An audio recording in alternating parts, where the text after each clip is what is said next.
There's Miss Scott. Good evening. Good evening, everyone. Yeah. Aklufi, Erica Aklufi. Yes, ma'am. Good evening. Good evening. I said it right? Yes, perfect. Good, good, good, good. Mr. Santa Monica.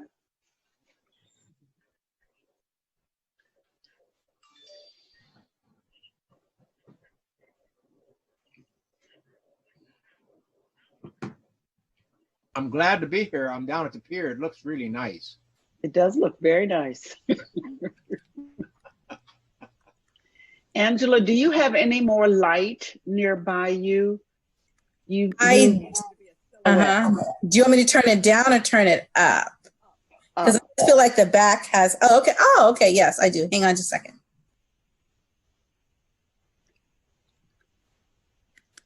Nate, they got you a chair right in front of the ramp. I see there for the pier. Yeah. You know, we don't want anybody bothering anybody while we're in this meeting. I hope you don't get hit. Those crazy drivers out there. Is that better? Yes. Thanks. And as the sun goes down, it's going to change.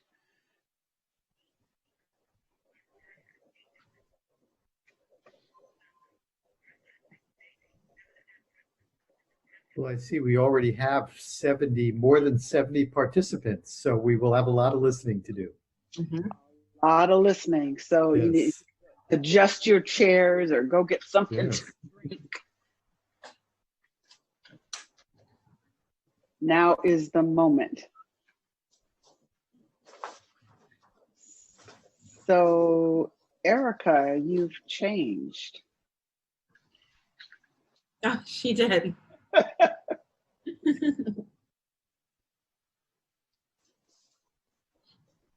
Oh, this is Diana Orozco. She's the interpreter. She's the interpreter. Okay.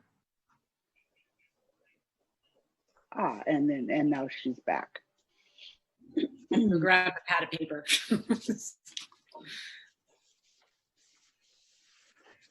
Okay, so we don't have everybody from the committee on yet, but I think since we have such a short amount of time, we should give it 1 or 2 more minutes and then start.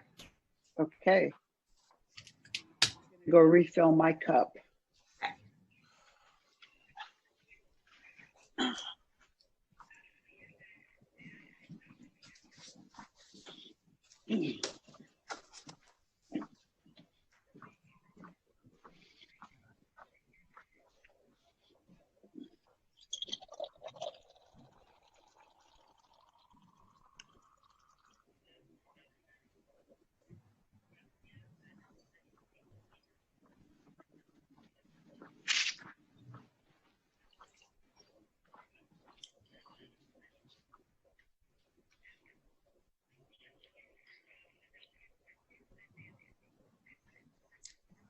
Oh, we have the police union.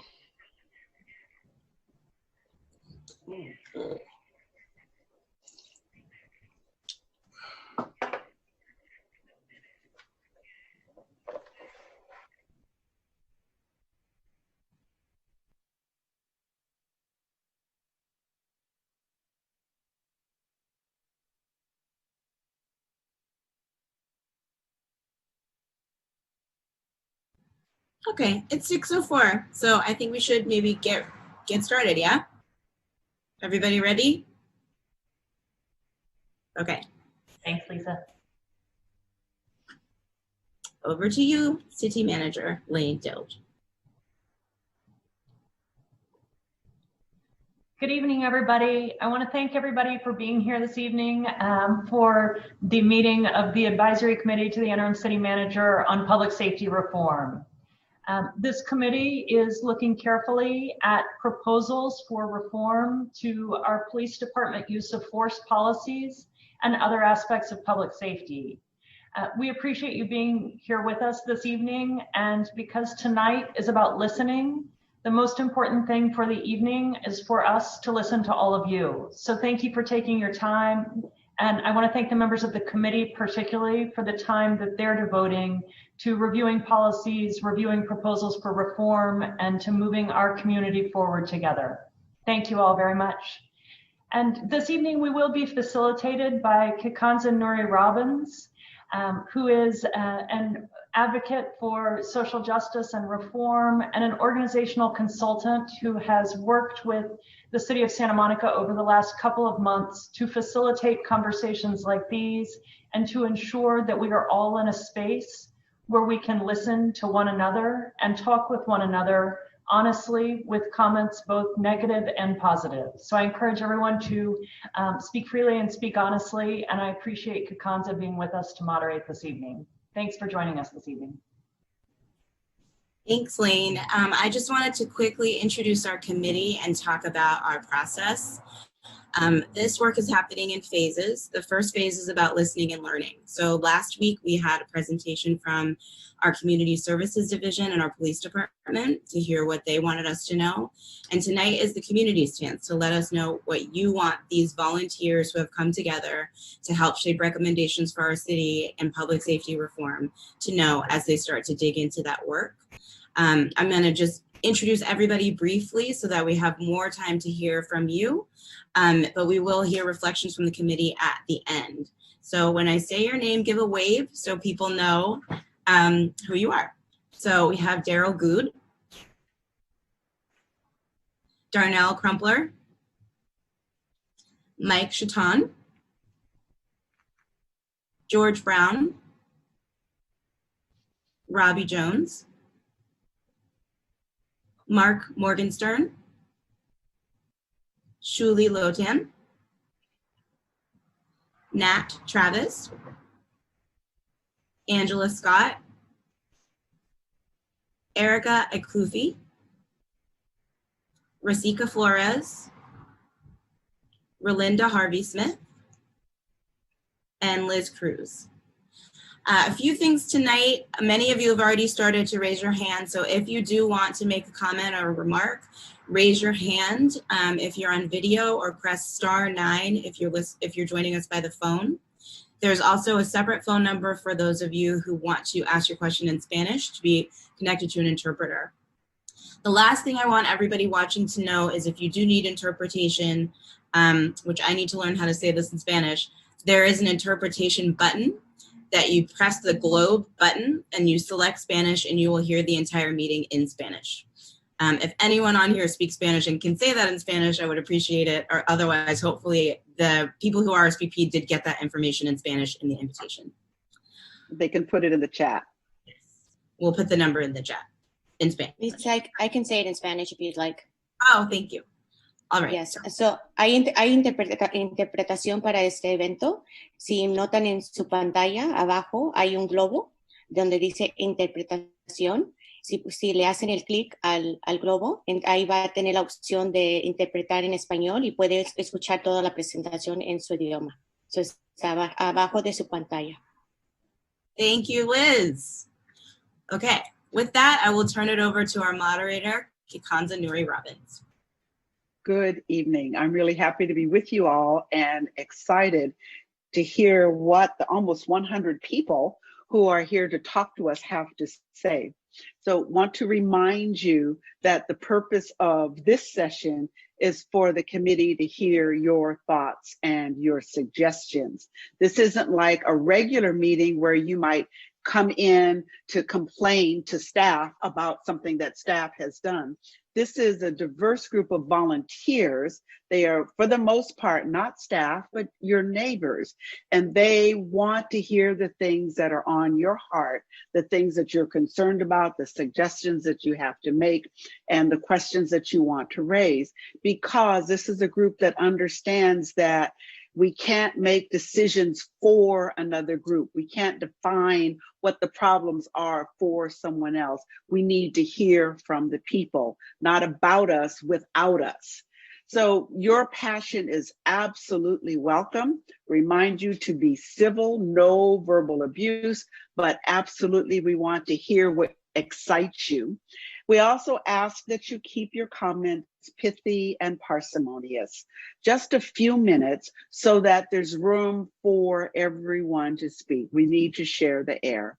And finally, remind you that if you want to hear in Spanish, to press *9 if you want to hear in Spanish. So with that, I will turn it over to our moderator, Kikanza Nuri Robbins. Good evening. I'm really happy to be with you all and excited to hear what the almost 100 people who are here to talk to us have to say. So want to remind you that if you want to hear in Spanish, to do what Liz said to do. It just fell right out of my brain. Liz, you can say it once more when I finish. And if you want to speak, raise the hand icon or press *9.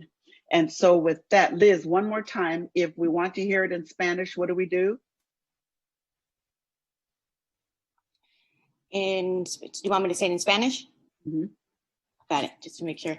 So, buenas tardes. Si quieren escuchar la presentación en español, abajo de su pantalla va a haber una opción donde dice interpretación, hay un globo. Si le hace el clic, va a tener para qué idioma lo quiere, le va a poner español o Spanish, y así la persona va a interpretar toda la presentación esta tarde. Y puede hacer preguntas también por medio de su chat. Muchas gracias. And so the lines are open. Let's hear what you've got to say. Our first speaker is Ken Blum, or Blum.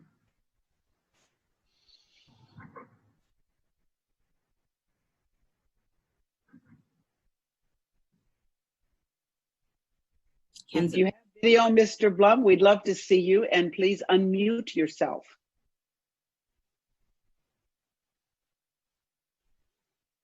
Hi, can you hear me? Yes, we can. Okay, great, thank you. Good. Oh, okay. I see.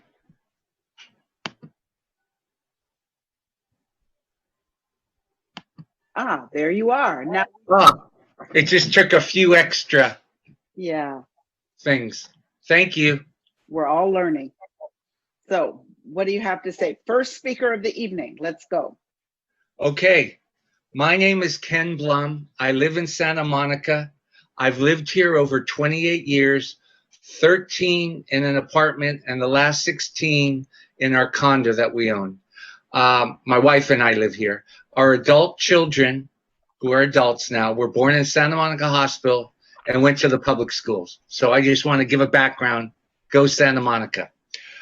The recent looting was horrible beyond imagination. There was anarchy with zero police response. When I saw the Broadway Vons getting looted with zero police, I was so upset. I called the police. They never called me back, of course. I was just really upset at anarchy. Now, in terms of what this committee is dealing with, I agree with modifying Santa Monica Police Department. I don't agree with the funding. And here's my suggestion. In Los Angeles City, they have a civilian police commission. We need one, a voter chartered, the voters passing it, so it's in the charter for permanency. We need a civilian oversight, not the city council, but a civilian oversight commission like the other commissions in the city that will have a much closer hands-on approach to assisting the police department.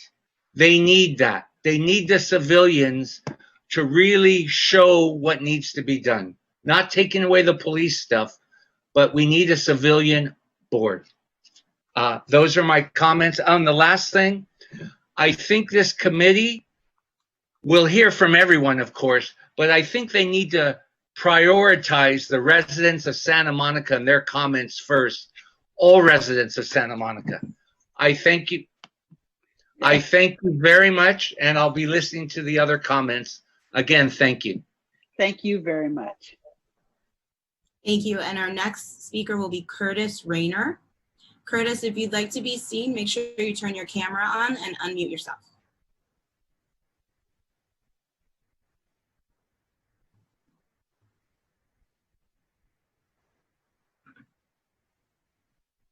Curtis, are you there?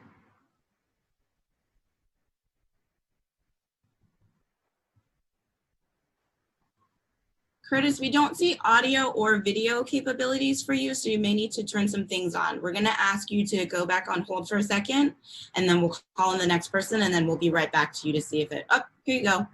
There you are. And can you unmute yourself? Yes. Hello there. Thank you. Yes.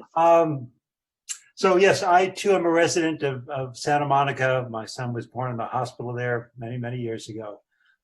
Went to Santa Monica Semel High. A couple things. We learned from the Committee for Racial Justice several weeks ago that our Santa Monica Police Department procedures manual was not in compliance with the new state law, AB 392, which talks about when deadly force can be used. And our current policy is not in compliance with that. And so that's one thing that I'm hoping coming out of all this thing, that would be something that, we are in compliance with the new state law about when deadly force is permissible to be used by any officer. I really totally embrace the guardian versus the warrior kind of, quick snapshot mentality about how to characterize police, with that kind of mindset of that police officers' job would be to be guardians of everyone, and not simply approach with the attitude, which probably easy to do, but that of a warrior. And yes, and I really do encourage as bold a reimagining of public safety as collectively you folks and the city council can think of. I mean, this is uncharted waters for us and for many other localities, but I think it's really, really important that we try to, if we're going to err, I'd rather err on the side of being bold in trying to just change the climate. I mean, it seems to be the case that many people in this community do not feel safe when they see a police officer. They do not. And so, I would love to be able to change that around so people could share equally in the notion, oh, they're there to protect and serve. Different motto, but the same idea. Thank you for your work. Thank you so much. Our next speaker is Jerry Rubin. Nice job. Jerry, make sure you turn your video on and you unmute yourself when you're ready to speak.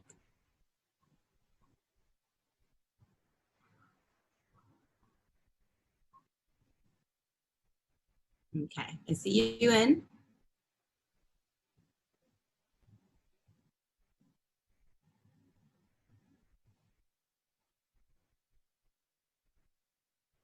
Unmute. Start my video. There we go. There you go. Well, we can see you and we can hear you. Oh, right. Anyhow, thank you so much for doing this. My name is Jerry Rubin, a longtime resident of Santa Monica. My wife, Marissa, and I have been staying at home for many months now. Only been out a few times. I've been following a lot of the stuff, live in the Ocean Park area, and appreciate what the Ocean Park Association is doing to keep people in that neighborhood updated, Mark Morgenstern and everyone else. I know a lot of people on the committee, and I think you got a great representation of diversity and good leaders. I can tell you the main thing I'm concerned about is bringing everyone together. I've had so many good relations with police officers and the police chiefs in the past and the current police chief. And when needed help, they were there. I'm a big supporter of Black Lives Matter. And I really want to see a lot done to bridge the gap and bring people together, whether it's through education, whether it's through community activities. Many years ago, there was tensions between the homeless community and the police department, and we had a softball game. And it got some TV coverage, and it was a great bridge building activity that brought people together. Because I think it's foolish to say we don't need a police force. But I think it's also foolish to say that we don't need major improvements. Not just with the police, with everyone dealing with racism. My gosh, to hear John Lewis's funeral today, we know that so much needs to be done. But Santa Monica is a great city. We got great council members, great community groups, great city staff, great police department, great firefighter, great schools. And we got this terrible COVID-19 thing that happened. But people in cities all over the country were having a hard time dealing with what was happening and the frustration. So all I want to say is do your work, appreciate it, listen, but let's bring people together and let's do that in honor of our city, and we can do that. Thank you all so very, very much. We love Santa Monica. That's it. Thank you, Mr. Rubin. Let me hold this up. Yes. Peace and love. All right, we're gonna change the format just a little bit. I'm gonna call 3 people. I'm gonna call you in order. Turn on your video and we'll unmute you when it is your turn to speak. So we are gonna hear from someone who is calling in on the phone. I believe that person's already unmuted. And then if Karen Wise and Larry Areola could also get ready to speak, we will unmute you when it is your turn. Person on the phone, you're free to speak now. Hi, this is Bonnie. Can you hear me? Yes, we can. Oh, thank you so much. Thank you all for orchestrating this.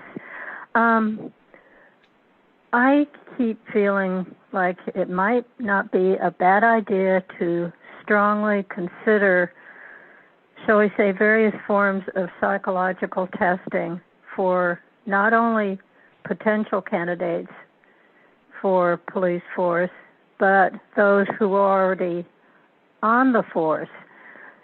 And I don't mean some standard testing procedure that the officers can, shall we say, outsmart, know what is correct to say. There are modalities out there, for example, the skin response testing, similar to the lie detector testing. Brainwave responses could be reviewed. And also, I'm sure there are other venues too. The test could be given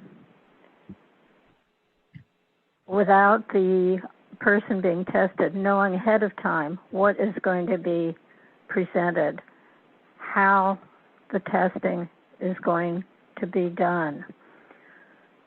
Some means could be, pictures could be presented. How does the officer respond? And I'm not talking only verbally, but say they respond verbally, but see what the brainwaves say. See what the skin response testing says to see if they are really telling the truth as best as they can. I suggest that it be done not just initially, but every couple of years or so, because officers do, shall we say, build up their tensions, build up their life experiences, possibly build up their prejudices while on the force.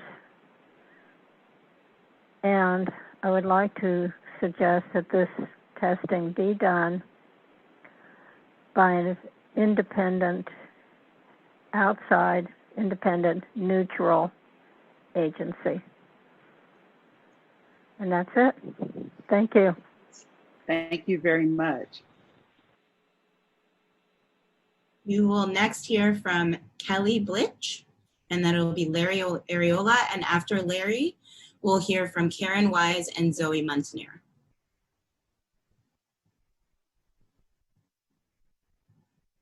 Hi, everyone. Thank you for doing this conference. I just had 3 comments that I think personally could help. Police officers, just like medical physicians, they should be required to carry professional liability insurance. This has the police officer to have so-called skin in the game. So they're going to be conscious when it hits their pocketbook. if they have issues that keep coming up and they are recorded and their insurance goes up, they will price themselves out of their job. So that was an idea, just like doctors who have to deal with the public. The other thought was the issue about police officers with blue walls of silence. I didn't know what that was until recently, but that's police officers protecting their own. So in my opinion, police officers already know who they work with. They know their colleagues. There are red flags that go up prior to an event happening where somebody in the public gets hurt and the police officer's out of line. So I really think that that is an issue that needs to be addressed. And then the other is just the comment about the defunding of the police. I think that's such a bad title for it. And for example, what I think I understand is not Santa Monica, but LA Police Department have a annual budget of $10.5 billion. And if we were to reduce that by asking for like 150 million, that still gives them a good 10 billion to use. So it's not that we want to defund the police, but we would like to see that astronomical amount of money, some of it, a small portion, being used to help the police call in the mental health experts and companies or organizations to help them better be equipped on the street, because their job is difficult. I come from a family of servicemen and women, so that's it. But thank you so much for hearing me. Thank you, Kelly. All right, so next we'll hear from Larry Areola, then Karen Wise, and then Zoe Montanier. So Zoe, if you'd like to queue up your video, we'll be ready to hear you after Larry and Karen. Larry, go ahead. Thank you all for donating your time for this good cause. I don't know you all. I know Daryl and Robbie from school district advisory committees. I live down the street from Mr. Santa Monica Mayor Matt Trives. And my question is, at the last meeting, you named 3 community youth programs that you support with academic assistance. Those 3 being Virginia Park, Powell, and Crest. Why not Pico Youth and Family Center or Santa Monica Boys and Girls Club? They have been around for decades and have a good track record. That's my question. Thank you again. Thank you very much. And Larry, I think the programs that were mentioned by the person from the Community Services Division, she was specifically presenting on the programs that they help manage. But if your question is why those other organizations aren't funded differently, that's certainly things that we can discuss as we move forward. What was the answer to that again? The person who was presenting was from... Your last sentence, ma'am, please. Pardon? The last sentence. The person who presented was from the Community Services Division. And so she was speaking about the programs that her division works with. If you're speaking about why we don't fund different programs, that's certainly part of the discussion. But I just wanted you to know why those 3 programs specifically were named by the representative of Community Services last week. Is there a reason why? Is there a reason they're not funded? Because we funded the police fully. Because you funded what?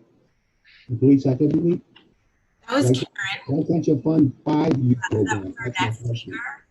So I'm sorry, we can't really do a back and forth, but what I will do is take down your question as a comment, which is that you'd like to see different types of organizations funded as we look into this issue. Is that right? I'm specifically asking why Santa Monica Boys and Girls Club and the Pico Youth and Family Center are not funded. I'm sure there's many other organizations in the city that would love to be funded. I'm asking you those 2 organizations specifically. So, okay.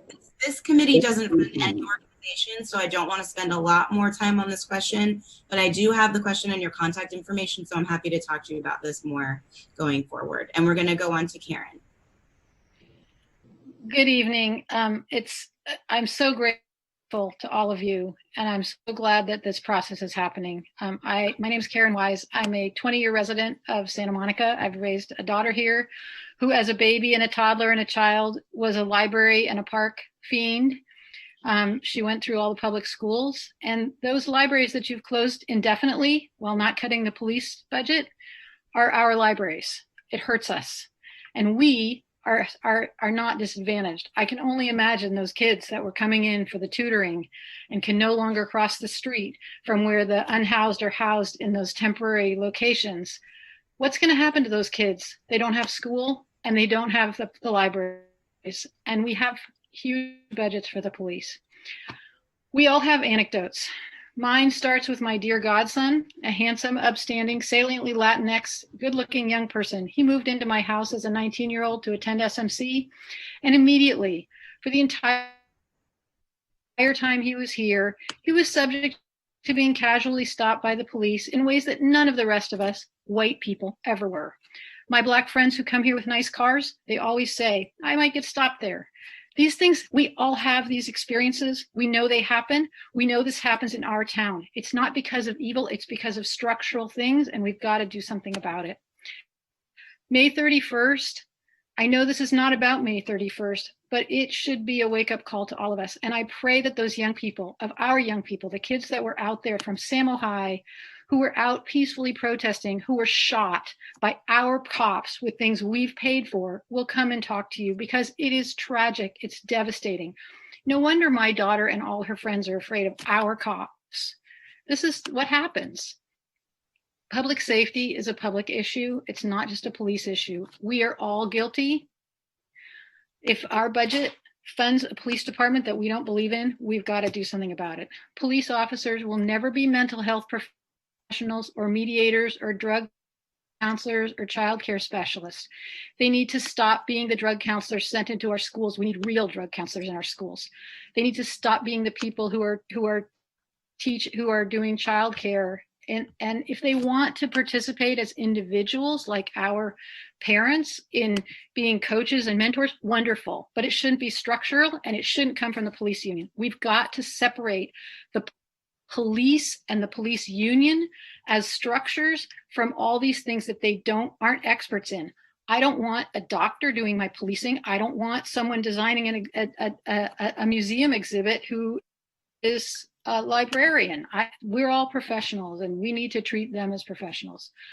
We need to rethink our budgets. Budgets are our money is where our mouth is. At the city level, the drastic cuts in social services, libraries, and recreation, Virginia Avenue Park, while leaving intact the police budget, says everything about what we care about. We have to do something about it now.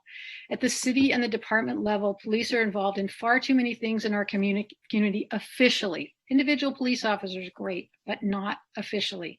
We must demilitarize. How can we, Santa Monica, supposedly a progressive city, be on the New York Times front page as the poster child for militarization of local police departments? We got to get that equipment gone now. We don't need a SWAT department. We can collaborate with others. We don't need tanks. We've got to get them away from here. We need to change the role of the police union. City council candidates, stop taking their money. City managers, this is not about you, Lane Dilg, you're new, but the city managers over and over and over again, they've got to stop just rolling over. We have to do something different. We need a true accounting of what happened on May 31st, not just an outside investigation, but a true truth and reconciliation look with a mediator like the one we have tonight. We need a true authorized, empowered resident civilian oversight, police oversight board. And I say resident. We need people who are being impacted, and perhaps even some unhoused people need to serve on this. They are part of our community, like it or not, and we need to do something about it. The budget reallocation is urgent. The more days that go by with the services cut and police fully funded, the more of our children and others are going to suffer and fall behind. We need to rethink our budget now, not next year, but now. Why this didn't happen at the beginning of the crisis, I will never understand, but it's an emergency and we need to view it as such. I thank all of you for your hard work. And if there's anything I can do to help with it, I'm here. Thank you. Thank you so much, Karen Wise. I'm going to ask our city manager, Lane Dill, to contextualize May 31st and the work of this particular committee. Thank you, Kikanza. I can clarify that a little bit. This particular committee was formed as part of Council's call for the Obama Foundation's Mayor's Pledge, through which our city committed that we would review our police use of force policies and engage the community in that review. We've also expanded the committee's review to include proposals for public safety reform coming out of the Black Lives Matter movement and coming out of recent conversations around public safety as part of the national conversation to see how those proposals relate to us as the city of Santa Monica. This process, though, is not about reviewing the specific events of May 31st. There is an independent review as called for by council that will review the specific events that occurred on May 31st in Santa Monica. So we do want this process to open up conversation over individuals' experiences with the Santa Monica Police Department, police use of force policies, and some of the national calls for reform and how they relate to us as a community, rather than the specific events of May 31st, where the facts will be produced and our community will at a later date look at those facts and have a review process. Thank you. I hope that clarifies it a bit. And so who's our next speaker, Lisa? From Zoe Montanier, and then it'll be Michael Kahn, and then Janet Bartholomew. Hi, thank you for putting this communication online. As Ms. Dilg and Ms. Parson know, I've met with both of them, with Ms. Dilg in 3 different occasions, and with Lisa Parson in your first year of employment with the city, and I've talked about the police. So this is not news to me. I've been a victim of the police department in plenty occasions. Like, it's not once, because once you have an incident with the police and you expose it to the community, you have a mark. And then they follow you and they want to create a narrative to show that they are the victim. My first incident was at the Big Blue Bus. I was living in New York at the time. I came to Los Angeles to see the doctor. I took the Big Blue Bus, and there was an exchange, a verbal exchange between me and the driver, because the driver was speeding and there were 12 people inside the bus, and he didn't like what I said to him. He asked me to repeat it. I didn't repeat it. He said, and this is recorded. I actually have the receipts. I have the evidence, because there was a case that was on the Superior Court and the evidence was produced. And the driver of the Big Blue Bus said, and it's specifically in the audio, look what is going to happen to her. And the police came, the police removed me from the bus without asking any of the witnesses, any of the other 12 people that were in the bus. I was sexually assaulted during the arrest. They took me to the hospital. I was given an exam that it was an OBGYN exam to check my injuries. And then it was reported as a physical altercation, not as a sexual assault altercation. And there's a distinct difference among those. Shortly after that, I went to a city council meeting, and the city of Santa Monica gave $600,000 to UCLA, who performed this exam, who were witnesses of this abuse, for arrestees services. So once you give them city funds to the hospital, you know that there might be some collusion there.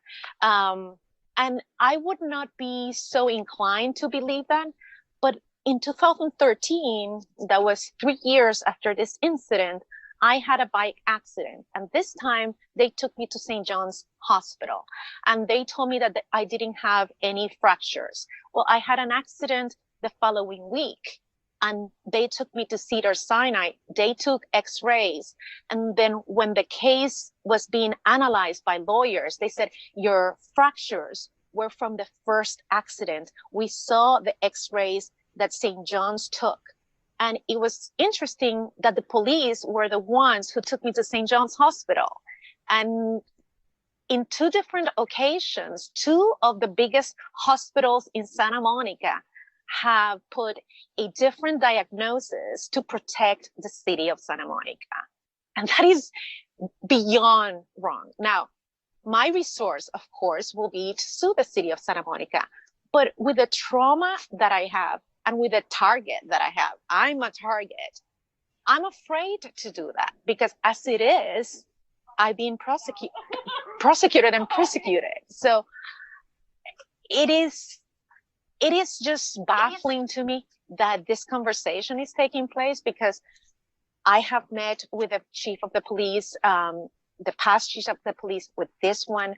The executive director of the criminal division came to one of the workshops that we gave about safe conversations. We have a Facebook group that I founded 6 years ago called Reform Santa Monica Police Department. I met with Ms. Parson. I met with Ms. Dilg. I've been to the Committee for Racial Justice meetings. It continues because the union has so much power over the city that these guys don't have any impunity. When I was living at NMS Properties, I remember seeing NMS Properties people talk to sheriff department people and giving them, like, they used to give gift cards of $250.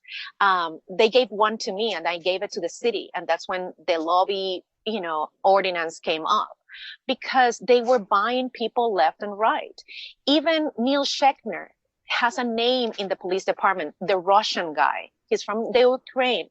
But some people have access to the police here and they call them and they harass you. And I was harassed by the police inside of my apartment. Then in 2011, when I lived in California, I moved back to Santa Monica after coming back from Dubai. I had a white, blonde, blue-eyed roommate. I'm Hispanic. My roommate assaulted me. I had an order of protection from the court. Did the city file charges for violation of an order of protection? I ended up in the hospital. My roommate assaulted me. There were witnesses. She was not arrested. Nothing happened to her. It's like, there's no way here for a person of color, or a person with an accent, or a person that is not privileged to have fair treatment. It's not it. And like, I have numerous incidents, and the trauma that I have to live through all these years is still with me. So I think it's time to start talking about reparations to people that have suffered at the hands of the police, that have not been able to sue the city. Thank you so much. And we know that you have many stories to tell. We appreciate your sharing the ones that you have tonight, and know that all of the stories, all of the questions are being recorded so they won't get lost. Thank you so much. Our next speaker, please. We're going to hear from Michael Kahn. Thank you. Am I on? Sure. Thank you. I want to go back to what Karen Wise said, and she rightly put the finger on the kind of structural issues, not personal narratives, not episodes that are maybe horrible and hard to verify, but the structural issues which are in the background of this question about public safety reform. And she highlighted the fact that the police union has a very important role in this city due to the fact that they issue recommendations at election time, and that makes council members liable to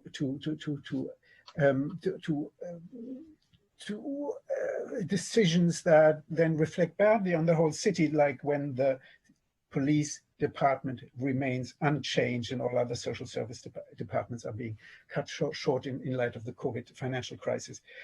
So I want us to focus on that, on those structural issues, and learn how to read a city budget and the position of the police budget in the city budget, and the safety budget, because police and fire are both issues that where maybe the city is spending too much and is not getting the right kind of service for the money. And I go back to what Rick Cole said, Samuel Cole, and he was always teaching us that look at the kind of services that are being provided, and if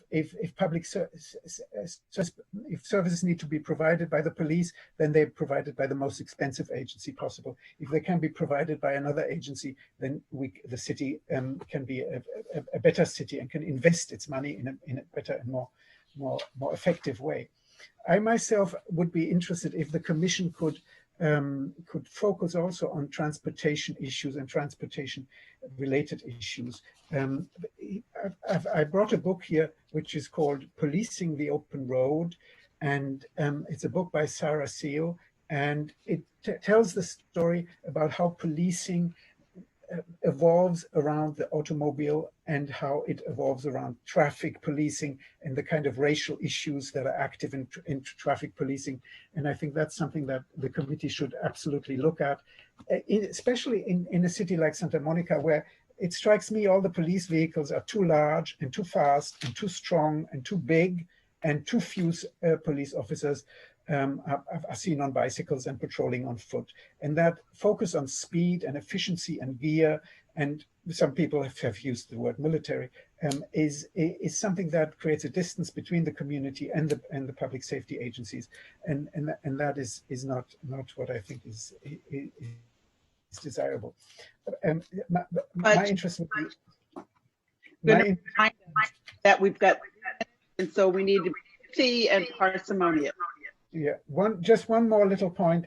I have started a public records request with the city of Santa Monica in requesting some of the information about the racial distribution of street stops, traffic stops of cyclists, and traffic stops of people of color.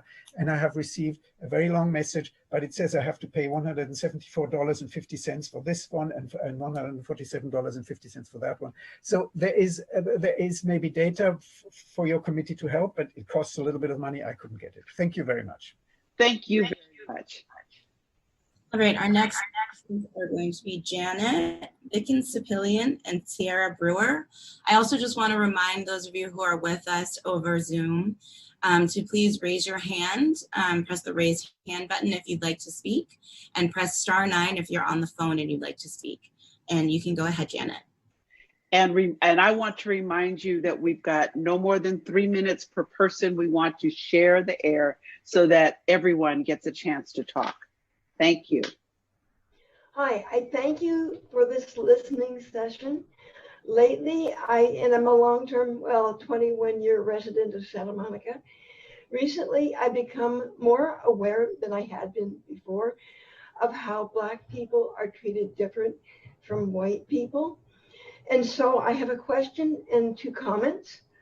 When a police person encounters someone in a situation, do they judge the person the same if they are Black or white or another race?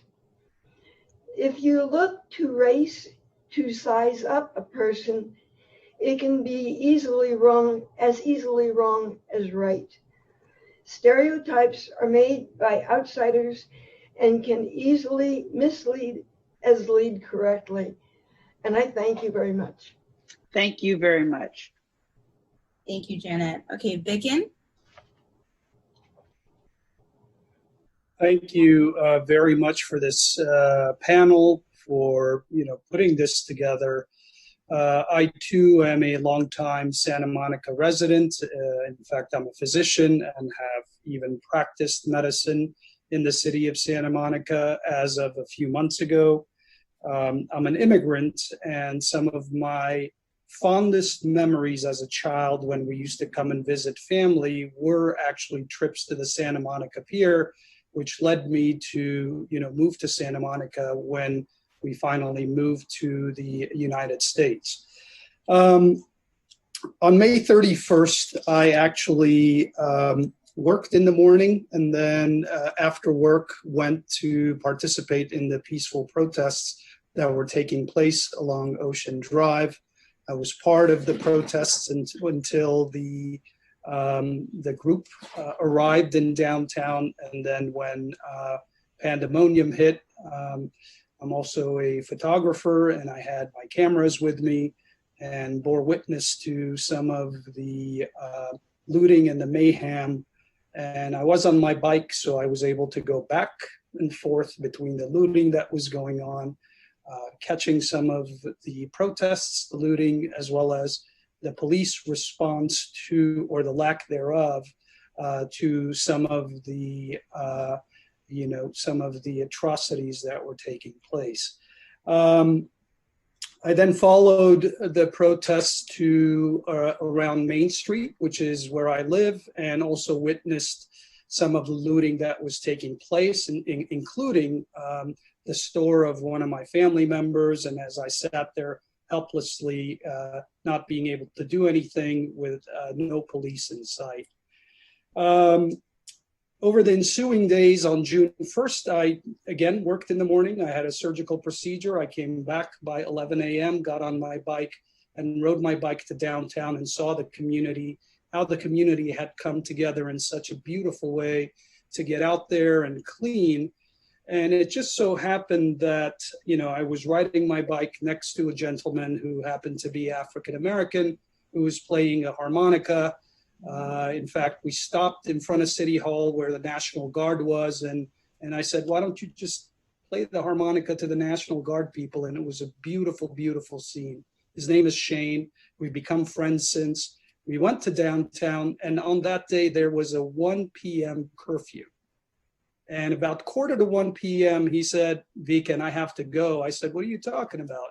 Because I have to go. There's a curfew coming up in 15 minutes. I said, so what? Look at all these people that are out here. And he said, look, a curfew for a Black man is different than a curfew for you. And that was a very, very telling moment. Of course, I rode my bike with him as far as I could to make sure that he's on his way to get home.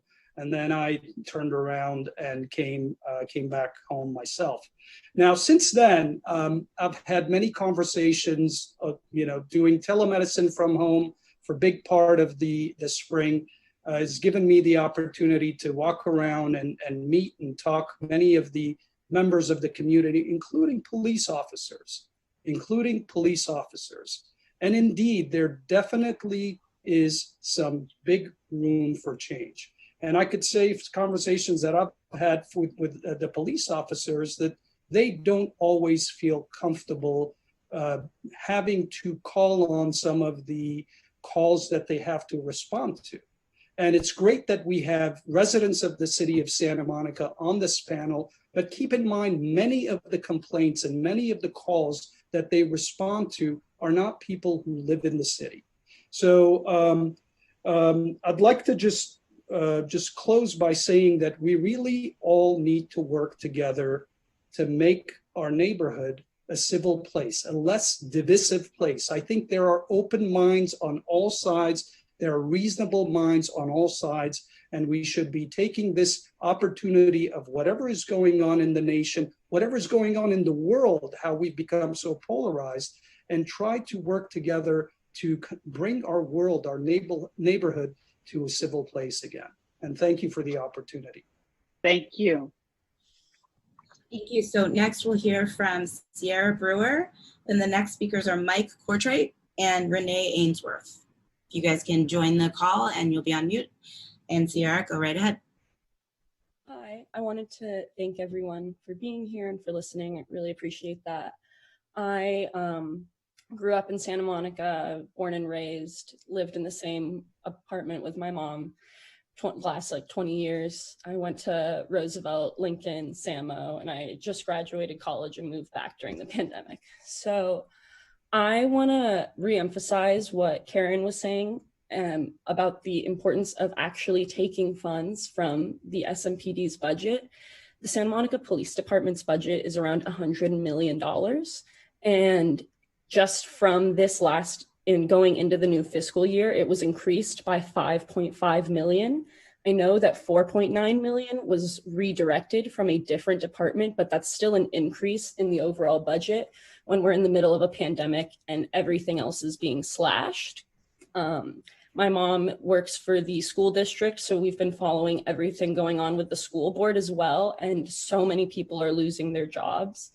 And so it's really interesting watching the police department be rewarded, especially if you look at the actual arrests that the Santa Monica Police Department has been doing in 2020, it is horrifyingly anti-Black. In January through February, so before COVID was happening, Black people were being arrested at a rate 12.6 times that of white people in Santa Monica, because Black people account for 4.4% of the Santa Monica population, but were 28% of the arrests in a 4-month period. And so all of these records are on the Santa Monica Police Department website. These are all my numbers are coming from as well. So then most of the numbers are January through May. So they could have been viewed as like before May 31st and before everything happening. But if you look at the daily reports, I've been tracking them for the last 11 days of arrests by Santa Monica Police Department. It has been 36.7% Black arrests. So that means that Black people and it was 33% white. So when you compare that to their population representation, Black people were arrested at a rate 28 times that of white people in the last 11 days by the Santa Monica Police Department. I think it's incredibly hypocritical and just racist to reward this department with more money, because money is power. And the way that the police department is using this power is clearly not working. So I know there are a lot of ideas for reform, but a lot of those reforms end up requiring an increase in the budget. So I would really want to emphasize taking money away and using it to actually help the people of Santa Monica rather than punishing them. So thank you. Thank you very much.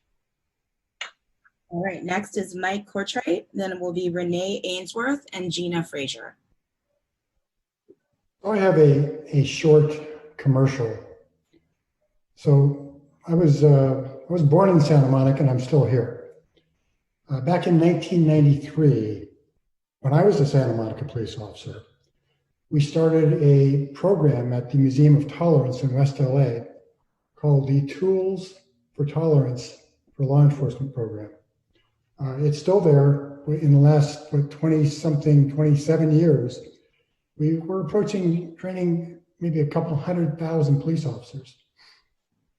Our main message is simply tolerance. We do a lot of dialoguing, a lot of talking about things like implicit bias. And so my message is simply keep this in mind. When I was a police officer, I took the whole department through a couple of different times, but it's been probably a lot of years since the Santa Monica Police Department has had a close association with the Museum of Tolerance. And I think it would make a big difference. So I'm available if anybody wants to hear more about the museum or our programs, just give me a call. Thanks. I was one of the trainers in that program. Who's that? Kikanza, the moderator. Yes. Yep, with Randy 2 years Lindsay. ago, yes. Absolutely. All righty. Who do we have next, Lisa? Next is Renee Ainsworth, then Gina Frazier, and then Craig Miller. I do also want to encourage everyone who's with us on Zoom to raise your hand if you'd like to speak and you're watching by video, or if you've dialed in by the phone, please press *9 to get into the question queue. Okay, Renee.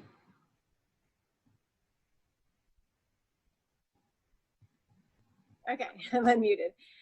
So I had, if some of you guys could look into the numbers that Sierra mentioned that sounded so disturbing, I had one question about that.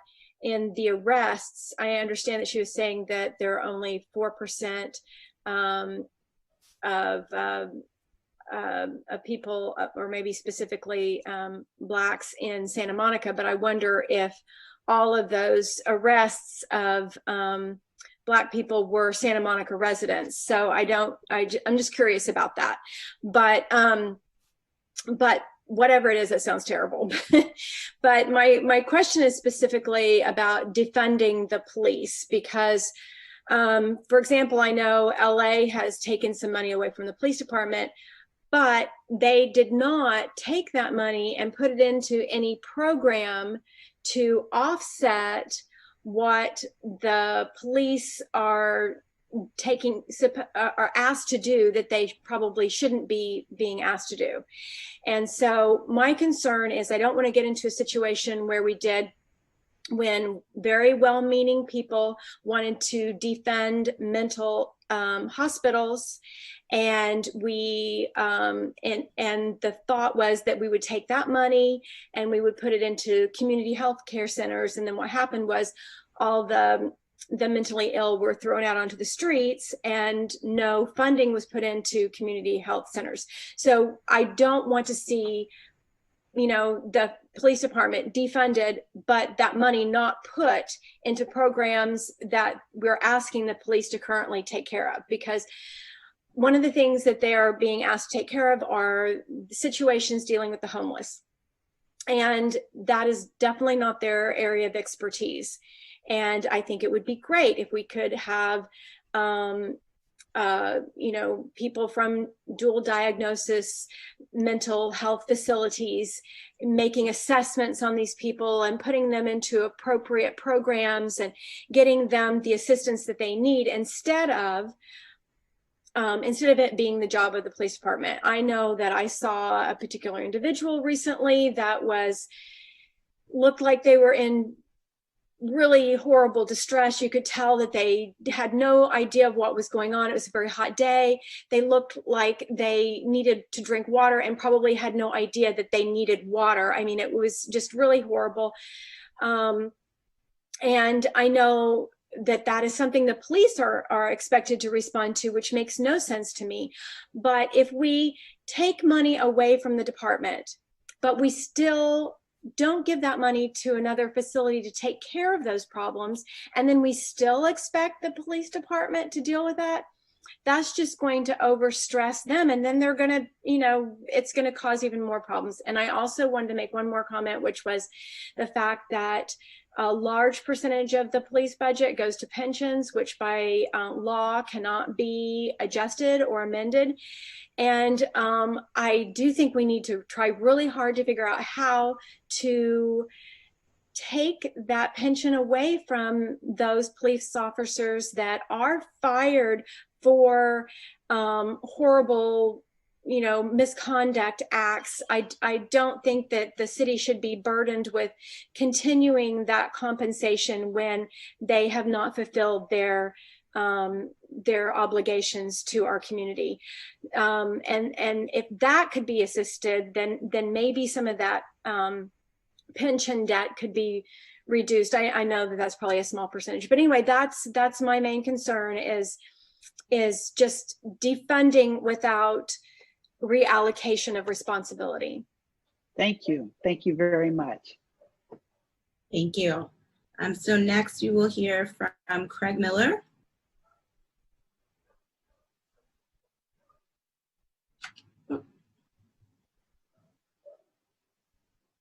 You're on mute. There you go. Thank you so much. Among my characteristics is very poor technological skills. My name is Craig Miller. I'm with Santa Monicans for Democracy, which is a lot more complicated than it sounds. I want to express that I had the good fortune of brief conversations with Mark Morgenstern, who, by the way, is providing tremendous leadership with Oak and with Lane Dill earlier today, and I'm grateful for both of those conversations.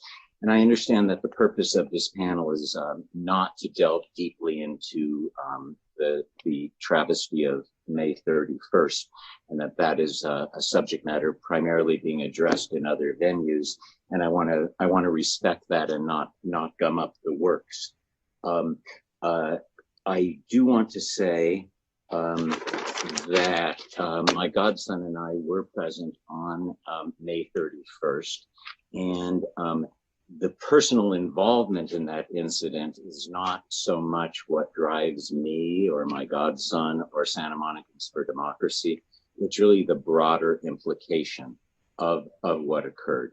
But I will say that having the experience of being present under those circumstances is certainly enlightening. Our ceremonial mayor has taken great pains to point out that nobody died that day.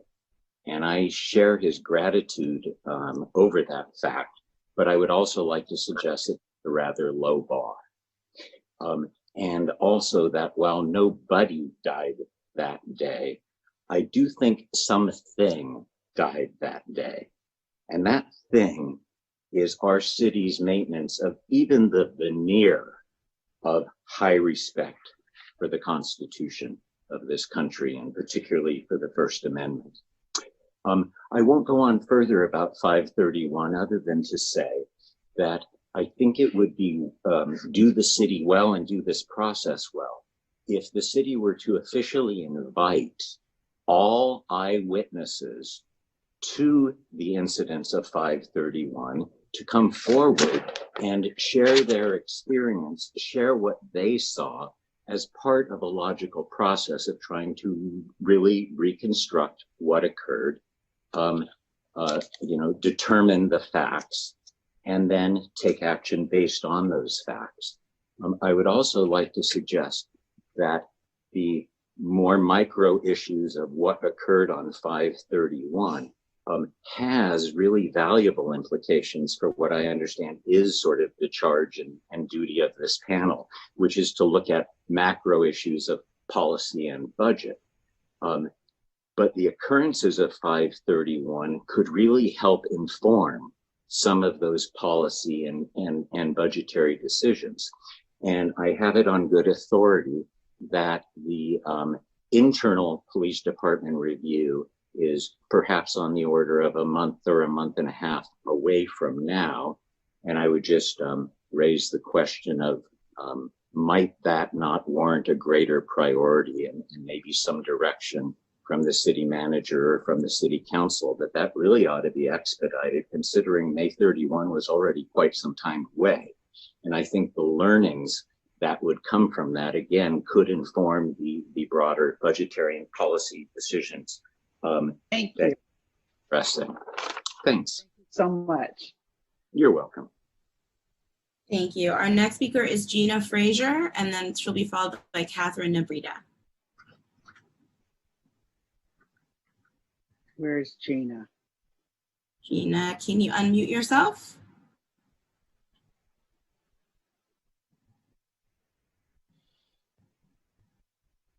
Okay, we should be able to hear you. If you want us to see you, you can turn your camera on, or you're welcome to start.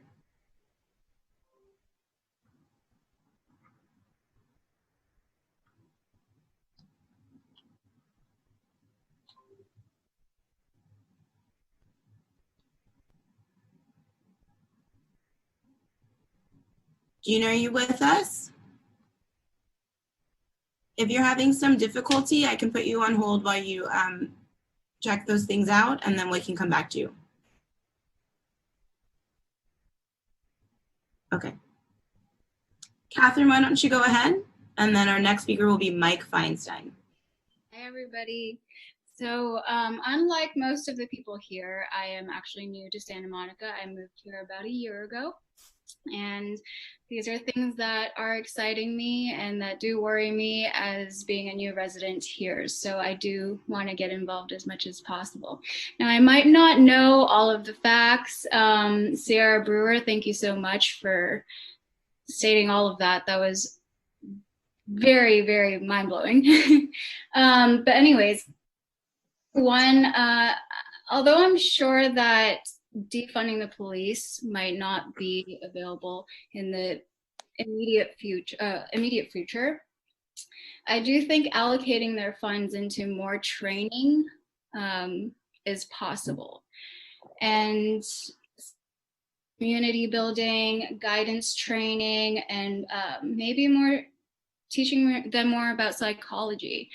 And also, what did I want to say here? Yeah, and mental health. I do think it's kind of strange that even a salon hairstylist has a more elongated course duration than the police would, you know. I think that's also very unsettling to me. Maybe elongating the time that they graduate, the course of duration would be, yeah. Inclusivity with the community and more education for us and more transparency for the community as well. That would be awesome.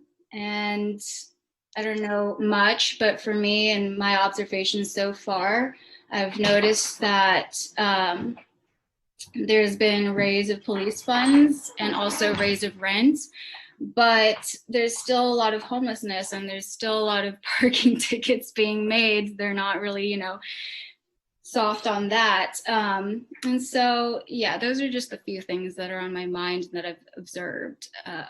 Again, maybe more training for the police, elongating the course duration of the time that they graduate, and more inclusivity efforts for the community to get involved. And you froze. Thank you so much, Catherine. There, she unfroze right at the end of her sentence. All right, our next speaker is Mike Feinstein.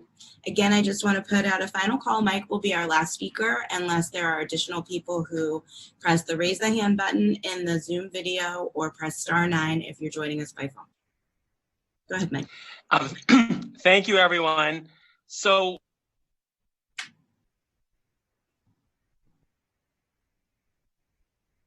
and we lost your sound. Wrong button. Oh, there he is. There he is. You are muted. There you go. Okay. All right. You hear me now? Yes? Yes. You hear me now? Yes. Yes. Okay. So when I hear defund the police, I think it's that we're trying to remove people who have power out of situations that don't need power. And I'm not talking about the SMPD per se, but the acting with impunity by people who are on the powerful side of power throughout history is something that we just have to take into account here. Many years ago, I got caught in a Basque riot in Spain and just got the shit beat out of me in a little Jeep until I could get my passport out. And I remember the creepy sexual grunts that these people had as they were hitting my friend and I with their clubs. And I just think that we need to, simple things like we hear about people who get harassed with traffic stops and there's racial profiling when people are just getting speeding tickets. I want to know what the state of the art is all over the world with different models about where we remove policing from places where it just doesn't need to be because it takes into account that force dynamic. So please try and look at removing the danger of people who exercise force with impunity simply because they're on that side of force. Thank you. Thank you very much. Thank you. We do have two more people. So now we'd like to hear from Lex Cook and then Susanna Reamer-Landris. Lex, if you can turn your video on and your mute button off. Great. Hey, can you hear me? Yes. Perfect. Okay, yeah, just had to unmute me there. Hi, yeah, I'm a Santa Monica resident. Thanks all you guys for being here. I was later to the panel than I wanted to be. But yeah, I just wanted to say two things. One, that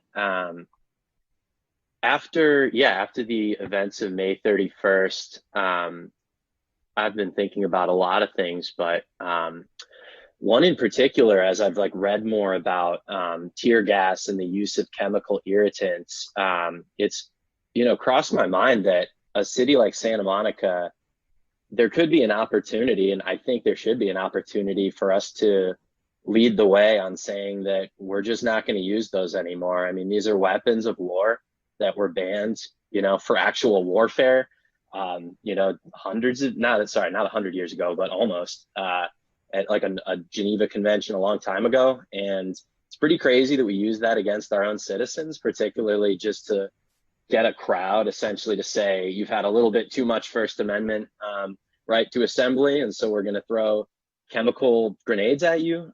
Just watching some of the way those were used that day, I witnessed it. People that I felt comfortable walking in their crowd, I wasn't even a part of them, I was going for a run, and seeing that there were these folks throwing these grenades at this group that seemed reasonably peaceable to me. I mean, I don't have all the data, that was just my one window of experience, but I wasn't afraid of the group getting the grenades thrown at them. I was afraid of the folks throwing them, you know? And so it seems to me that there has to be a better way. And it seems to me that if we've banned those for warfare, that maybe we shouldn't be using them in our city. And we can say, we don't care, we're not going to try to affect the rest immediately. We don't have jurisdiction over the rest of the country, but in Santa Monica, we don't use those anymore, no matter what. I think that would be a cool stance to take.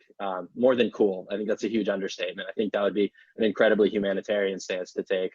And in terms of, you know, the defund issue is, you know, a big one, and there's a lot of angles, and I've just on the part of this conversation I've heard, there's a lot of nuance to figuring out where to take that. But I will say that if we're going to do, I think there's always going to be pushback, you know, especially in the police departments. And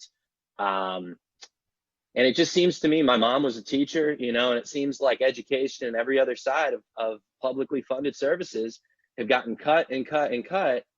And I'm already hearing people say, just at the prospect of cutting law enforcement funding, people are saying things, and I'm not hearing it directly from law enforcement, to be fair. I hope people in law enforcement aren't saying this, but I hear people saying things like, well, if we take away their funding, you know, they have guns and they're going to get more angry and do even worse stuff. And it's like, you never hear teachers saying, well, if you take away my funding, I'm going to abuse the children or something.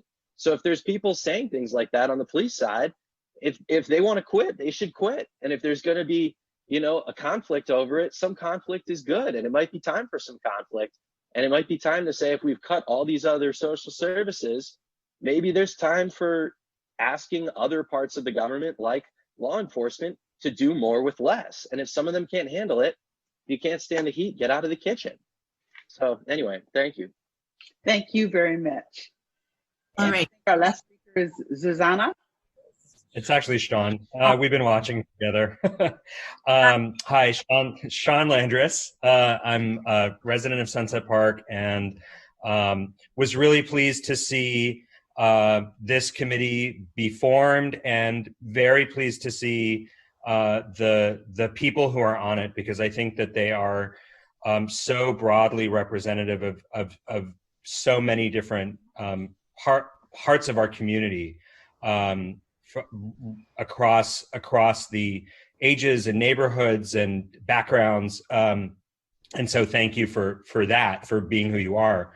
I wasn't sure whether I wanted to say anything, and listening to everyone, I guess the point that I would like to share is, I hope that the work that this committee does will dive deeply into the experiences of Santa Monicans, really beyond the commentary that we've heard tonight, because I think there are many voices that haven't been heard, many perspectives that haven't been heard, from a number of different parts of the city and a number of different age groups and racial backgrounds and experiences.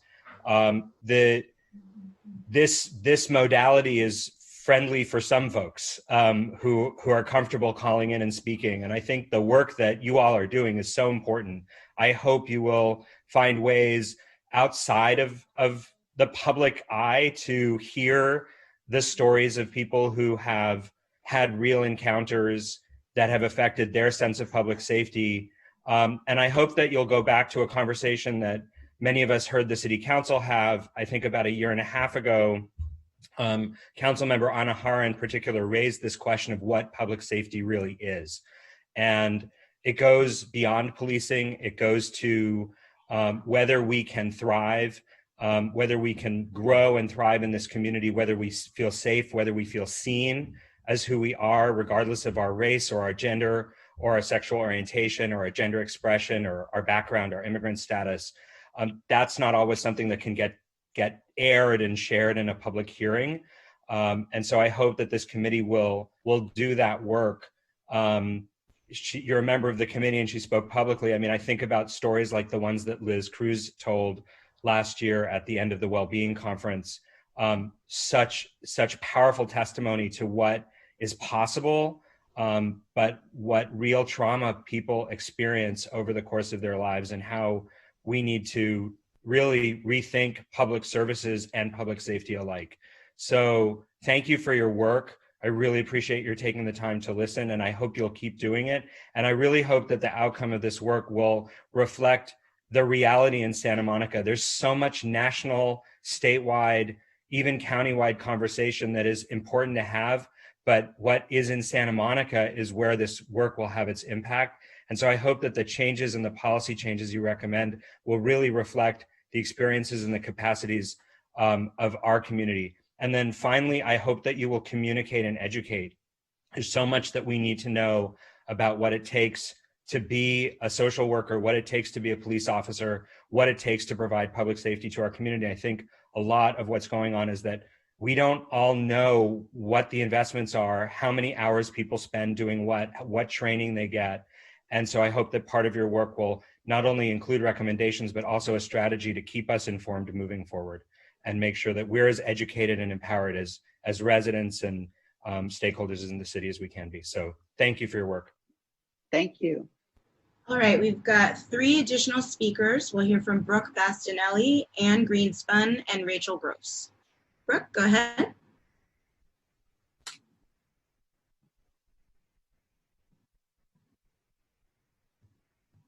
Unmute. Oh, sorry. I guess I have multiple things to say. I moved to Santa Monica about 3 years ago, right before the train opened. And I would go to the library almost every single day. And when the train opened, it became very much a refuge for people. And there was a heavy law enforcement presence in the library, which would have been a textbook example of where social workers would be better suited. And then another thing I just witnessed recently was I was at Tokaya and there was a mentally ill woman who refused to leave. She was using the place as shelter and the manager called the police. And 3 law enforcement officers came and this woman, you know, had mental issues, but it was something that didn't need a police presence. And I think it circles back to the attitude that I've picked up on here. I haven't lived here longer than 3 years, but that people sort of use the police as like a concierge type service to what is inconvenient for them. And it's fairly horrifying. And my other thing I've noticed is I used to live in the north of Montana area. Now I live in South Santa Monica on 26th in Arizona. Whoa, is it a different world? And north of Montana, there's, you know, a whole private security issue there as well, which is, in my opinion, quite hostile. And I wondered if the board has any interest in exploring the attitudes of the private security in those neighborhoods as well, such as Palisades Patrol, Parallel Patrol, places like that. Thank you. Thank you. Next is Anne Greenfield. And make sure you take yourself off of mute, okay?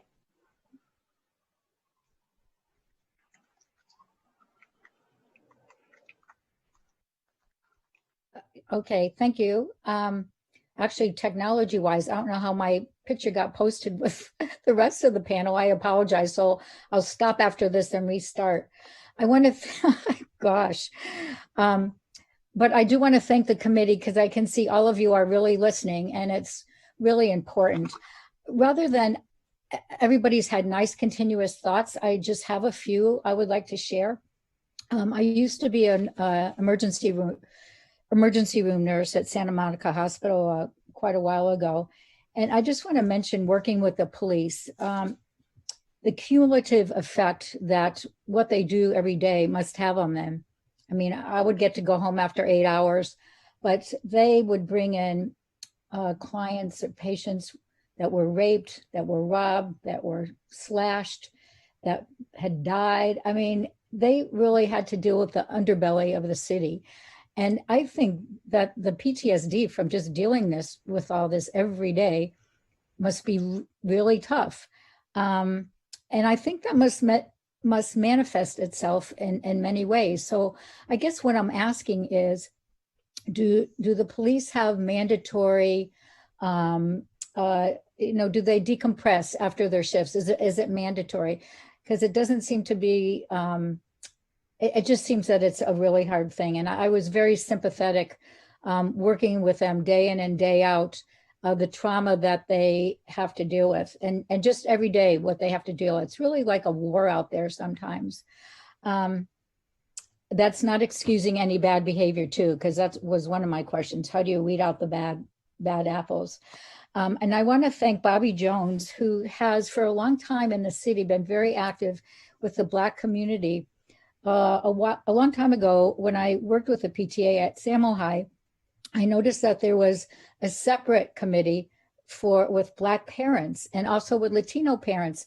And I was very sad that we couldn't all be together, but I recognized that the needs are different, and it was important for people with the same problems to talk together. So Bobby, you're doing a great job, and you've been doing this for a long time, and I'm hoping that all of us will be able to elevate ourselves so we will live in a much better society. One other issue is the Citizens Police Academy. If no one's ever done that with the police department, I would heavily suggest that you try it. You go through all the avenues of what a police person has to do. At the end, they kind of give you a test on a video screen. And I hate to say, I shot three people in 3 seconds. It's very, they give you a choice. You have to do this or that with all the information. It's not easy. I'm just saying it's very interesting. And I think the police have, for the different departments, like some people are really good at de-escalating. Some people are good at counseling. It's very hard to be a one-size-fits-all person. So also I wonder, when you get your information, how you can combine with other cities and other police departments and other committees for best practices. Because I think that helps too. Everybody's working on the same team here. Okay, this is a little silly, but I've always wondered, the police uniforms look so militaristic. I'm not saying to put on Hawaiian shirts, but they have all these braided, everything's all over. So I feel just intimidated right away. I just wonder if that's in the cards anywhere. Okay, that's silly. Let's see. Also, one thing which I do like with police, they are active in other organizations, PAL, Rotary, Red Cross. So you get to, it's like the word homeless. We kind of compartmentalize that, but just with the word police, we are now compartmentalizing that. But if you see police as a person, a citizen as a person, I'm not sure how to do that, but that's one thing that affects me. My daughter is a social worker in Long Beach, and often they have to take call to work with the police on a lot of issues. And it seems like that's a good idea. I don't know if you have 2 people to do one job or if you have one person that's trained in both. But anyway, it seems like a good hybrid. And so I think that those are just the thoughts I wanted to put in there, and I'll disappear and then come back because I somehow stayed on your committee. Oh my God. Okay. Thank you. I'll come back. Thank you, Anne. And it looks like there's one more person in line. We may have 2 more if Rachel Gross is still here, and then the next person is Abigail Arnold Oakes, and then those will be our last 2 speakers. Rachel, I see you. Hi, I'm here. I'm sorry, I don't think my video is working, but it's nice to see all of you. I appreciate you giving your time and being here and listening to everyone. I grew up here, born and raised here, and I've been living here again now for the past 10 years or so. I just wanted to come on really quick to voice my support for whatever kind of defunding of the police that we can do responsibly. We can get creative. I just strongly believe that communities are safer when we have more resources, not more police, which Santa Monica has a lot of resources. And if we can invest that in housing, education, mental health, physical health, jobs, that kind of thing, I think our public safety will be, enhanced in that way. I resonated a lot with what Sean Landris just recently said about the committee finding ways to get in touch with people of color who have maybe had more interactions with police than I as a white woman have had.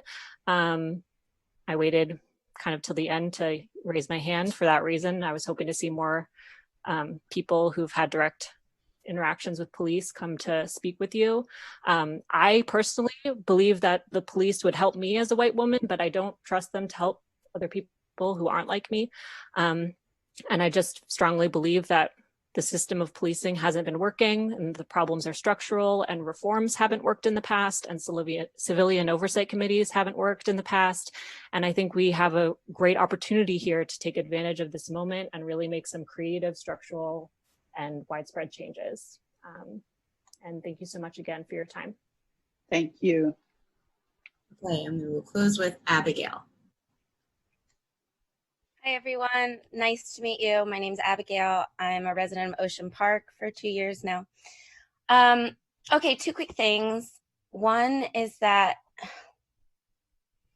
from the way I understand it now, the way that victims of police abuse or injustice in Santa Monica, the way that they can seek reconciliation or justice is by filing a report and giving an officer's badge number. And that seems to be sort of the only path.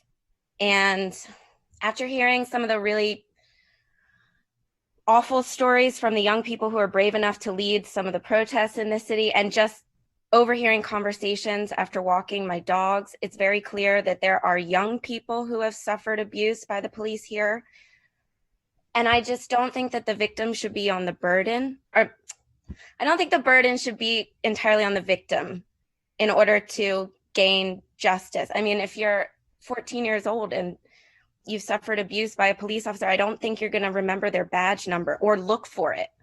So if there's any way that can be different, that can be a different system that values the victim rather than the police structural system, I'd love that. Secondly, I moved here from England, and as you know, most police officers there don't carry guns. I don't know if that's possible in America, but I would really love that if we had a police force where the majority of them were not constantly carrying a weapon. I don't see why that's necessary. Thank you for your service, and thank you for listening. Thank you so much. And is that the end of the line, Lisa? It is. Well, I want to thank you again, everybody who has participated. We've had over 100 people on this meeting, and I think it's so important to hear the voices. Some of the things that we've heard, you all talked about screening of candidates for the police department, changes in how candidates are screened, concerns about the accountability of the police department to the city and to the communities that they're serving. Consider alternative language to defunding, because it's confusing to some people what that actually means.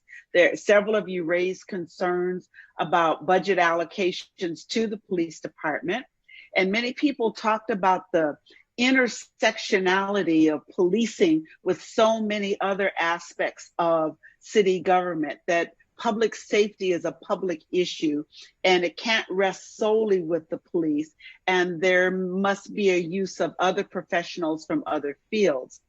You talked about a resident oversight board. You talked about racial bias among the police officers. Many of you cited data reflecting disparate racial treatment.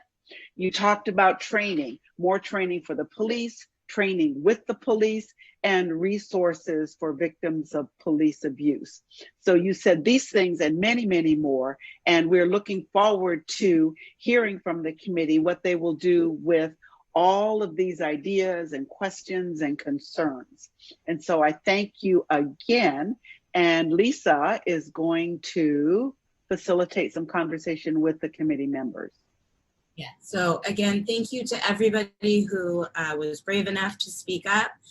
I want to make sure that for those of you who didn't have time or didn't feel comfortable, that you know you can send written remarks to the committee. The email address is publicsafetyreform@smgov.net, and we will send that in a wrap-up email to everyone who registered and who participated today. Certainly, we want to make sure that we don't only hear from those who are confident enough to speak on the phone, and especially in this setting, knowing you'll be recorded, etc. We want to hear from as many people as we can. And so we absolutely do want to hear from everybody in those different ways. The other thing I wanted to say, just as context for this is the beginning of a process. This is not the end. This stage of the work is really about listening and learning, like I said, but we will have more touch points where we will hear from the community. Including in the council, once the committee makes their recommendations to our city manager, there will be a public meeting with city council where we will again really hope that you all are able to join us and speak out and share your thoughts on the recommendations that the committee ends up developing and presenting to the city manager. And once we move into implementing some of those recommendations, you know, this is not a one-off process. This is not something that we'll do and then be done. Implementing any of these changes is going to be a process into itself. And so I just want to make sure everybody that's engaged with us stays with us, because it's the community's outpouring of support and advocacy that got us here, and it's that's going to keep us going. So with that, I just wanted to turn it over to committee members to see if any of you had any quick reflections that you wanted to share just on what you heard tonight, or where you think we're going in the future with the work. Rosika? I just wanted to say a special thanks to Karen and Sean and Rachel for and also Abigail for pointing out something that was kind of bothering me the whole time we were here, is the lack of diversity that we saw in the community that came forth to talk to us today. There was a lack of people of color and of young people who are some of our biggest community of people who are getting, who are victims of, you know, the racial bias in the police force right now in our community. And so moving forward, it's really important to me to make sure that we reach out to them and get their input, because again, if we're not hearing from them, there's no way that we can really attack the change that needs to happen in our community. So I just wanted to say thank you to the community members who also pointed that out, because it's really important to keep that in mind and be aware of who's missing from this table. Mike? Yeah, I'd just like to say thank you to everybody who shared your comments tonight. We take your comments seriously. If you couldn't see from Rosika flipping through her notes, I think a lot of us took notes today from your comments. And also just to let you know, and second, we are not just relying on this meeting or the written comments that we get from the email. We're actively looking outward for more input from everybody in the community, and look forward to continuing this process. So thank you again, everybody, for sharing your comments. And then Robbie? Yes, I'd like to echo my appreciation for everybody who participated, who joined in today's meeting, and just also follow up with what Rosika said. I think it's also important to be inclusive of our community, of our Spanish-speaking community, of our Ethiopian community, of our Black community, because that's where really all of this as other people in the call shared, this is happening every day. It's been happening. And so getting true change requires to be seen, to be heard. And so as Pico just said, we're all taking notes and really being intentional with this process. And so my hope is that our hope is to definitely be inclusive and ensure that everybody's voices get heard and be seen, to begin to heal and to begin to make strategic and efficient changes. That does include community resources and really look at public safety in a different way, to have a whole paradigm shift. So thank you everybody for joining us this evening. And we definitely want to make sure that it's a community approach in finding healing, reform, and really just being intentional in this process. So thank you everybody. Thank you. Ms. Jones. Yeah, wow, this was very moving this evening. I just want to thank everybody as well for all the support and for coming on and speaking your truth. I know it was a long time and everybody wants dinner, and I just really appreciate you doing that. I just want to say from the very beginning, that has always been how I felt, that we need to hear from the people who have really had experiences, with the police department. I would say that not Committee for Racial Justice, but Coalition for Police Reform actually did some of this work years ago, taking videos of men and women that had experiences that were afraid to come forward. They were afraid to even file, some of them were afraid to file a regular police report. So, trust is a big issue with the African-American community, specifically Latin community, and with the police department. And so we did this in private, in a church, helping them to feel comfortable and to feel that they could speak. In order to, I think it was Liz that said something about healing. In order to heal, you have to get it out. You have to say what happened and say, you have to feel comfortable and around people who you feel supported by to say that. And it kind of makes me feel kind of perplexed right now, because I didn't see my community come forward.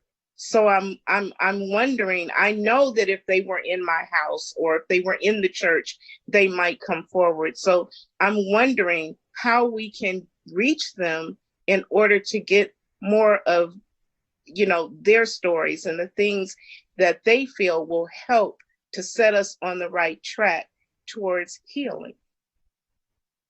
Thanks, Robbie. I saw Nat and I also saw Mark. So we'll go Nat and then Mark. And then Angela. I actually listen more than I've listened in a while, as I'm known in the community as a talker. And I appreciate the folk who came forward, and I appreciate Rasika, Liz, and Robbie. And I'd say this: I have a simple thing. I'm involved with a lot of people in doing things. I have my 3 T's. You've heard it, and you'll hear it before this thing ends. Truth plus transparency equals trust. Think about it. It's a formula that works. And so I challenge our folks of color and other folks here to tell and share in your communities what went on today, and ask how we can come to you and try to elicit the concerns that the folk may have. My notes show that Mike Cortrait, for example, PhD, a believer in the program out at the center.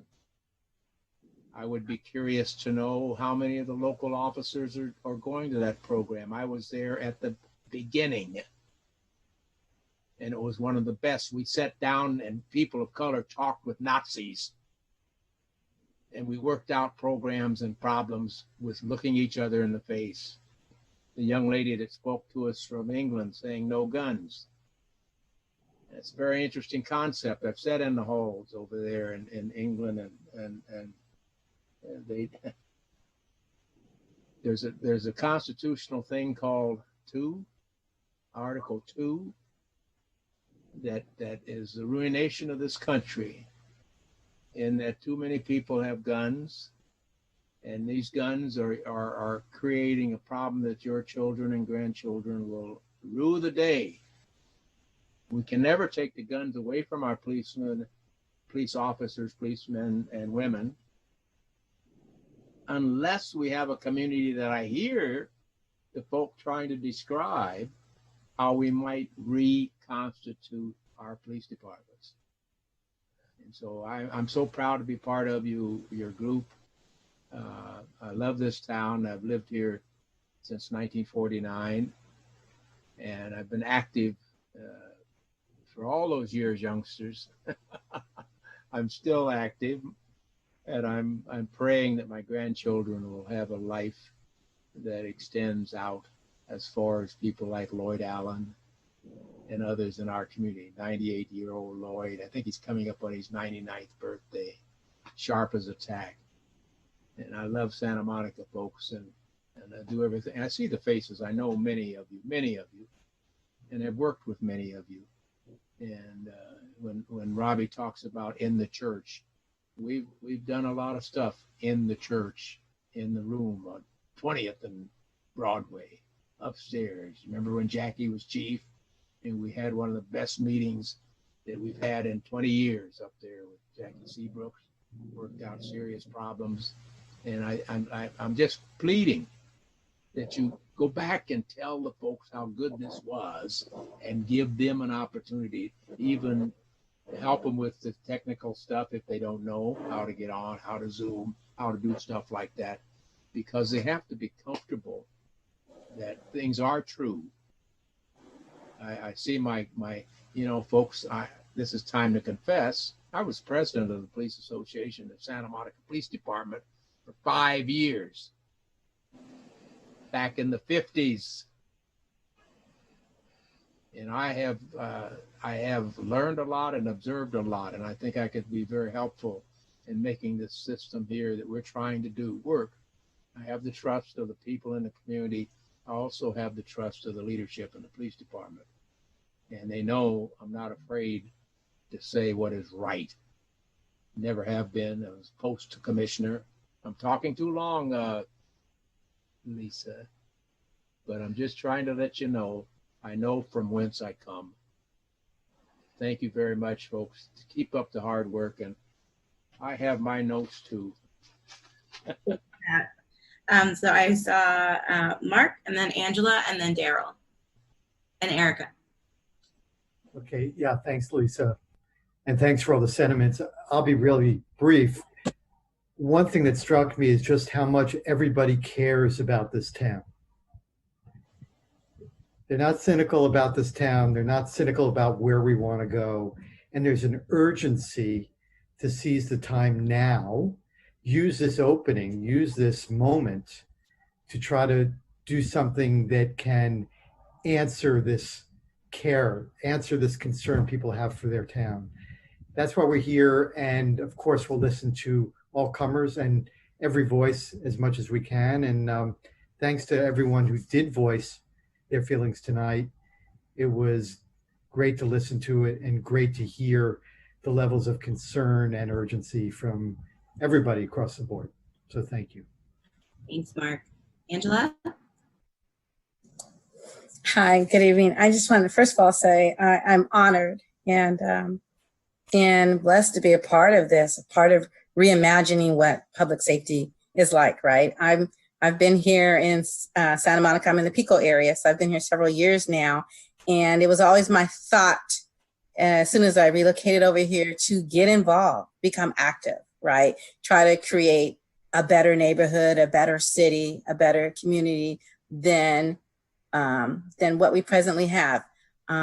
Just to make it better, like I said, and especially right now, because we are going through a tough time, right? And at the same time too, like many people, including Mr. Santa Monica said, Matt, it's, you know, it's about trust.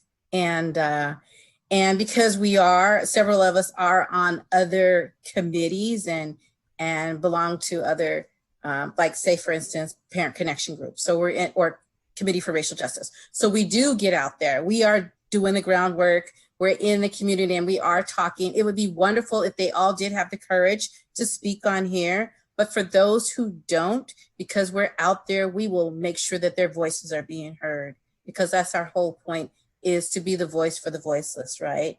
And despite their age, their ethnicity, you know, religious, sexual orientation, everything, we want to make sure that everybody's heard.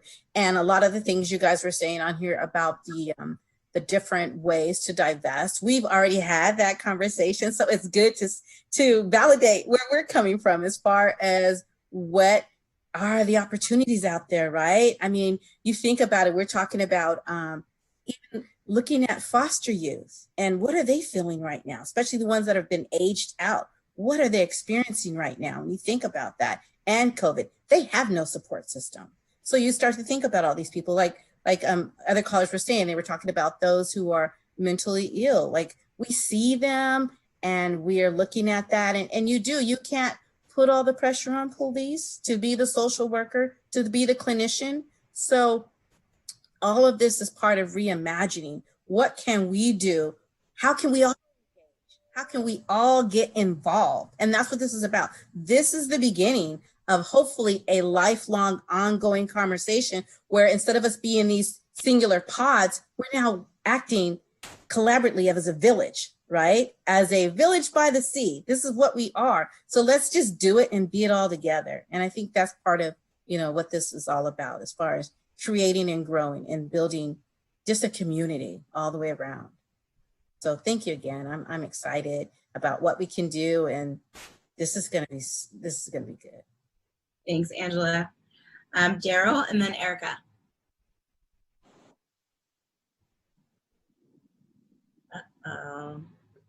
But you know, the 4.4% number is significant, because we were at 9%.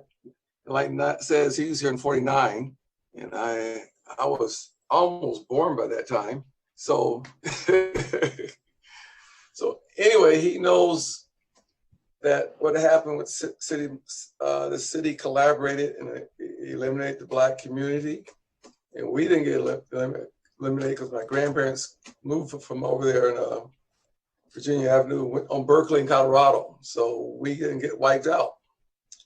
And then we bought property in Venice, and I was able to go to the beach whenever I wanted to. But when we lived in Santa Monica, my grandmother didn't want me to go north of Santa Monica Boulevard because of the community was white and the police department. But in those days, you could ride from Colorado down to the pier with no traffic. So that's probably unimaginable today. But the 4.4%, last time I looked, we have a system called VAN, and we can look at the population. And a lot of that 4.4% are new African-American / Black people. The original community is not what it used to be. And because of that proactive silence that Santa Monica's done over the decades, that's why, Robbie, we're probably not seeing a lot of folks that are left because of gentrification. It happened in Venice, now it's happening in Crenshaw. I mean, there will not be a stakeholder Black community. And our position is that, what can we do to keep people engaged and stop the hemorrhaging and not to be fooled? I heard someone talk about the community policing. You know, when they put you in these classes and they say, here, hold this play gun and shoot. And you get nervous and you shoot everybody. Well, that's kind of propaganda. I got in a big argument with LAPD and their training, because the officers are trained for several weeks to respond to those scenarios. So you give it to a civilian and say, oh yeah, your job is hard. Well, if that civilian was trained, it wouldn't be as difficult. So it's slanted to give you a false narrative of, not that the job's not difficult, but if you're trained. And when police officers leave the academy, they have perishable skills. Every skill they get in there is perishable.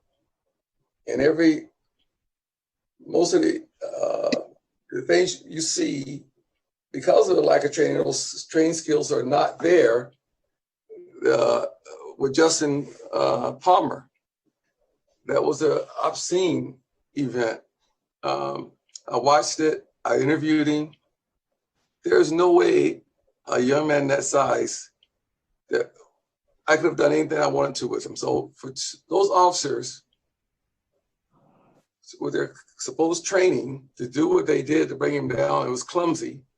Because if you're not getting, it's one thing to have training within the department, but how do you keep those skills that are perishable? And like I've talked to so many police chiefs, there's a fear factor. If you don't feel comfortable, police officers are very fearful out there. And when they get beyond their skill set, they're going to go through a lethal response. Because you got to figure you don't want someone to get that weapon from you because you don't have the skills to maintain. So I thought what the community was saying kind of echoed the notes that we're getting from the LAPD and what Robbie's known. We've been in a community for a long time. Faye Wells, the young lady Abigail, I loved her story. Faye Wells moved here for the same reason, but because of her trauma by the PD, she had to leave. I mean, she didn't have to leave, but she felt so traumatized. And there was nothing we could do to undo that trauma. And that's part of that white silence that says, well, Black people will adapt. They'll get used to it. We don't have to get used to that behavior. And if we don't tolerate it, you don't feel safe, we move. So I think this is a good panel. We got a lot of work to do. But I do like the responses that we did get. Thanks, Daryl. And Erica? You're on mute. Sorry. Thanks. I know we're getting short on time, so I'm just going to keep it really brief. I'm a super proud member of the Santa Monica community, and I'm also a really proud member of our police department. And I'm really honored that we've been given seats at this table to really truly be able to listen and be reflective about the work that we do in the police department, and give us a chance to be part of the change that we hear our community wants to see, and be part of that growth and part of something really positive. I did take some really good notes tonight because I think now is the time for our department to really be listening and not thinking about how to, what to say. But I would like to find out a way that we can get some replies to some specific questions about police things out to the community and to the rest of the group. So if we can figure that out, that would be amazing, so that we can get some of that pushed out. And again, just thank you for your time tonight and for being here. Thanks, Erica. I'll work with the group. Anything that we want to push out. I do want to send a wrap-up message to everyone that attended. So any questions that we want to answer, let's get them those answers. And I think that's it. So back to Lane. Great. I just want to share my thanks as well. Kakanza, I want to thank you for moderating the evening. We really, really appreciate your participation with the City of Santa Monica. Kakanza has been worked with the city previously and has really been supporting our efforts over the last couple of months. And we just are really grateful to her for her steady hand and wonderful demeanor. So thank you. I also want to thank the members of the community who took their time tonight, both to listen and learn. I saw many members of the community who actually didn't speak, but we really appreciate you being with us. And I want to thank everyone who shared their thoughts and their experiences. I also want to say, I want to acknowledge forthrightly that we definitely did not hear this evening from as many people of color with experiences with the police, and particularly Black men and men of color who we know have experiences with police that need to be heard as part of this process. I want to say that, as putting together this committee and in looking at the members of the community who were so interested in being involved. I do have great confidence that we will be able to reach out into the community. As someone pointed out so well, we did work very hard to have representation from a number of different viewpoints, age groups, neighborhoods, and experiences, in addition to racial diversity. We really were looking to put together a cross-section of the community to, as Angela said so well, create community. For this really to be a process that is in and of and from and ongoing in our community. So I want to thank everyone who's participating in the process in all of these different ways, and say that Lisa and I look forward to working with you to find other avenues.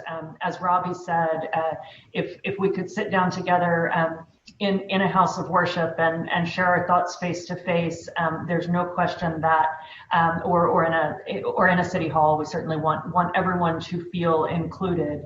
But we will find ways, even in this environment, to make sure that that's happening and is part of this process, and that we provide ongoing healing. It may very well be that the community recommends that ongoing healing is something that needs to happen here, not just in the time frame of this committee. So all of that to say, I'm deeply grateful to every member of our community who's participating in the process, and grateful to get to be a community member, and the interim city manager in both capacities to participate. So thank you to everyone. Have a wonderful evening, and we look forward to the process continuing. Thanks, everybody. Thanks.